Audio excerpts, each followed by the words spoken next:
వాడిపోక ముందే నన్ను వాడుకో ప్రభువా.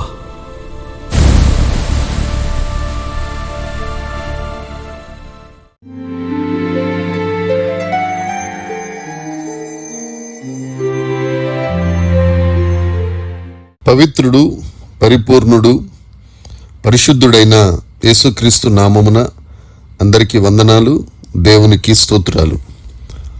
ఆ కృప కలిగిన దేవుడు, ఆ కృపా కనికరములు కలిగిన మహారాజు మనల్ని ప్రేమించి రాత్రి సమయమందు మంచి నిద్రను దయచేసి ఎందరికో లేని ఈ నూతన దినమును మనకు అనుగ్రహించినందుకై సమస్త మహిమ, ఘనత, ప్రభావములు యేసయ్య ఒక్కరికే చెల్లునుగాక. ఆ దేవాది దేవుడు ఈ నూతన దినములో మనకు దయచేసిన పరమవాక్య ధ్యానము, కృపావార్త, పరమగీత గ్రంథము 4వ అధ్యాయము 3వ వచనము. నీ పెదవులు ఎరుపు నూలును పోలి ఉన్నవి, నీ నోరు సుందరము, నీ ముసుగు గుండా నీ కణతలు విచ్చిన దాడిమ్మ ఫలము వలె అగపడుచున్నవి.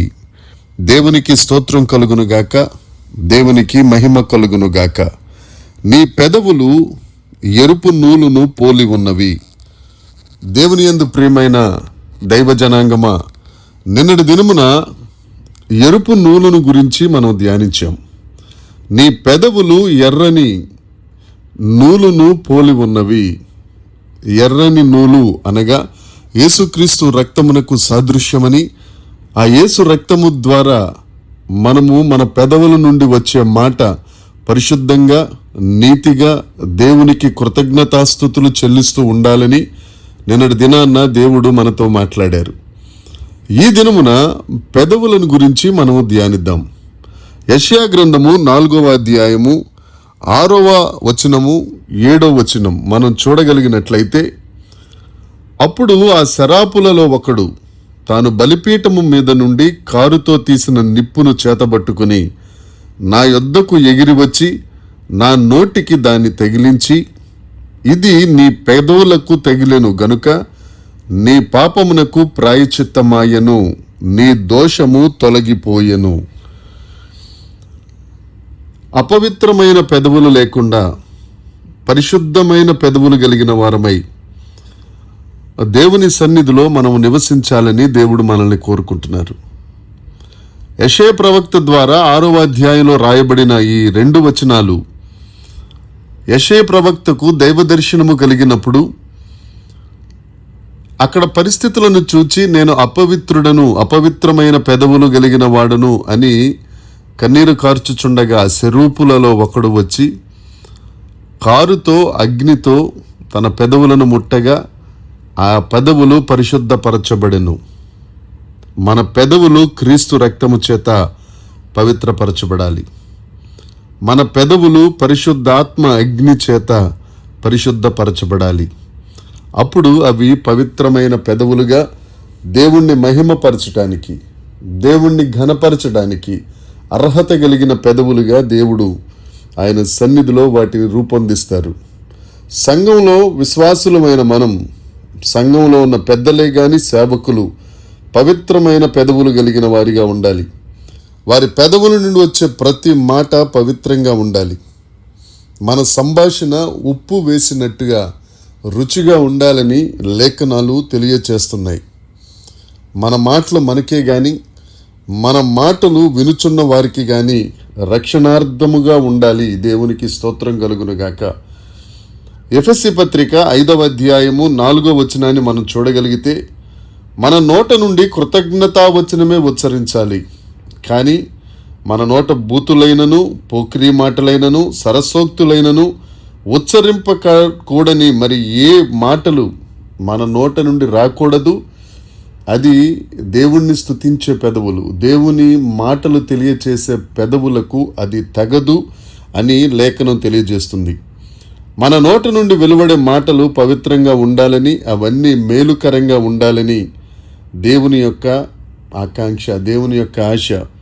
అదే యోబు గ్రంథము 27వ అధ్యాయము 4వ వచనం లేఖనం మనం చూడగలిగితే, నిశ్చయముగా నా పెదవులు అబద్ధము పలుకటలేదు, నా నాలుక మోసమును ఉచ్చరించుటలేదు. దేవునికి స్తోత్రం. యోబు గారు అంటారు, నా జీవితంలో నా పెదవులు ఎప్పుడూ అబద్ధపు మాటలు మాట్లాడలేదు, మోసం అనేది నా జీవితంలో లేదు అని యోబు గారు తన మాట గురించి తాను సాక్ష్యం చెప్పగలుగుతున్నారు. అదే యోబు గ్రంథము 2వ అధ్యాయము 10వ వచనం చూస్తే, యోబు నోటి మాటతో అయినను పాపము చేయలేదు అని లేఖనం తెలియజేస్తుంది. మన పితరులు ఎందరో వారి మాటలన్నీ ఆశీర్వాదకరమైన మాటలుగానే ఉన్నాయి, కానీ ఇబ్బందికరంగా లేవు. వారి మాటలను మనము పవిత్రంగా తీసుకోవాలి, వారి మాటలను మనం అనుసరించు వారిగా ఉండాలి. అందుకే దావీదు గారు అంటారు 141వ కీర్తన 3వ వచనం చూస్తే, దేవా నా పెదవుల ద్వారమునకు కాపు పెట్టుము. అపవిత్రమైన మాటలు నేను పలకకుండా తండ్రి నా పెదవులకు కాపు పెట్టు ప్రభువా. నా పెదవుల మీద మీ రక్తాన్ని ఉంచండి తండ్రి. నా పెదవులను పరిశుద్ధాత్మ అగ్నితో కాల్చి నిన్ను స్తుతించే మాటలు, నిన్ను మహిమపరిచే మాటలు, అనేకులకు ఉపయోగకరమైన మాటలు నేను పలుకగలుగుటకు నీ కృపను నాకు దయచేయి ప్రభువా అని దావీదు ప్రవక్త మాట్లాడతారు. మీకా గ్రంథము 7వ అధ్యాయము 5వ వచనాన్ని మనం గమనిస్తే, నా పెదవుల ద్వారమునకు కాపు పెట్టుము అని మీకా ప్రవక్త కూడా తన పెదవులను గురించి, తన నోటి మాట గురించి జాగ్రత్త కలిగిన వాడై దేవుని సన్నిధిలో దేవాది దేవునికి ప్రార్థన చేయుట మనం గమనించగలం. ప్రసంగి గ్రంథము 12వ అధ్యాయము 4వ వచనాన్ని గనక మనం చూస్తే, వీధి తలుపులు మూయబడును అని సొలొమోను జ్ఞానయుక్తంగా ఒక మాట ఆ వచనంలో మనకు తెలియజేస్తారు. వీధి తలుపులు, వీధి ద్వారము, ఇంటి ద్వారము అనంటే మన శరీరమునకు మన నోరే ద్వారము, మన పెదవులే ద్వారము. అందును బట్టి మనము జాగ్రత్త కలిగి మాట్లాడాలి.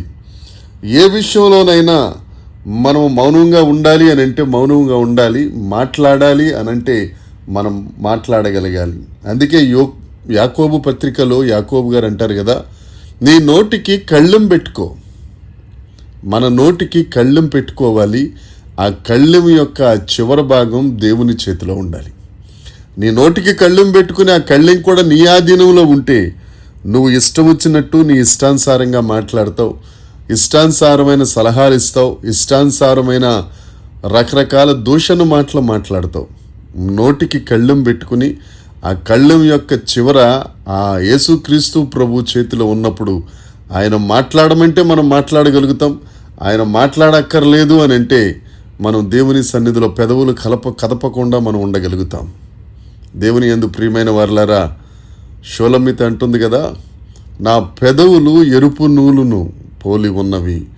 ఎరుపు నూలు అనగా యేసు రక్తమని, ఆ పెదవులు పవిత్రమైన పెదవులై ఉండాలని దేవుడు తన వాక్యం ద్వారా మనతో మాట్లాడుతున్నారు. కాబట్టి మనం ఇలాంటి శ్రేష్టమైన మాటలు పలకాలి.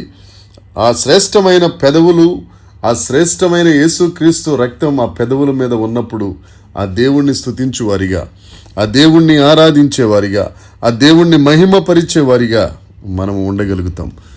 దేవుని నామానికి మహిమ చెల్లిస్తూ అనేకుల మధ్యన ఆ క్రీస్తు యొక్క సువాసనను మనం ప్రకటిస్తూ అనేకులను దేవుని వైపు ఆకర్షించే మాట, ఆ శిష్యునికి ఉన్న నోరు మనం కలిగిన వారిగా ఉండాలని దేవుడు మన యందు ఈ దినాన్ని ఆశపడుతున్నారు.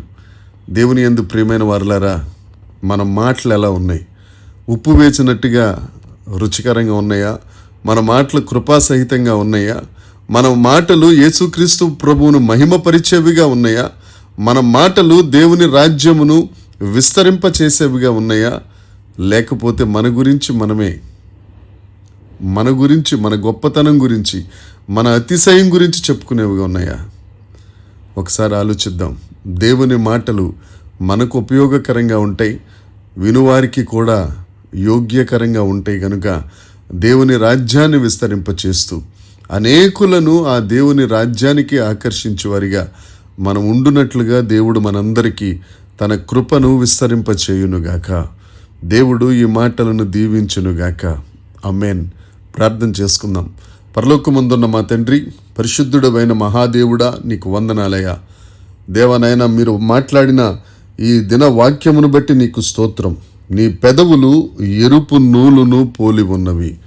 మా పెదవులు పవిత్రంగా ఉండునట్లు మా పెదవుల మీద యేసుక్రీస్తు ప్రశస్తమైన రక్తం, ఆ నిష్కలంకమైన రక్తం మా పెదవుల మీద ఉండి మా పెదవులకు కాపు పెట్టుకుని ప్రభువా ఏం మాట్లాడాలో ఏం మాట్లాడకూడదో వివేచన జ్ఞానము కలిగిన వారమై ఆత్మచేత నడిపించబడుటకు మాకు ఉపయోగకరంగా అనేకులకు దీవెనకరంగా మేలుకరంగా మేము ఉండుటకు కృప దయచేయమని నీ రాజ్య వ్యాప్తికై మమ్మలను వాడుకొనుమని యేసుక్రీస్తు నామమున ప్రార్థించి అడిగి వేడుకొనుచున్నాము తండ్రి.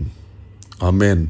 దేవుని కృప మనందరికీ తోడై ఉండునుగాక. ఆమెన్. దేవుడు మనలను దీవించునుగాక. ఆమెన్. ఆమెన్. ఆమెన్.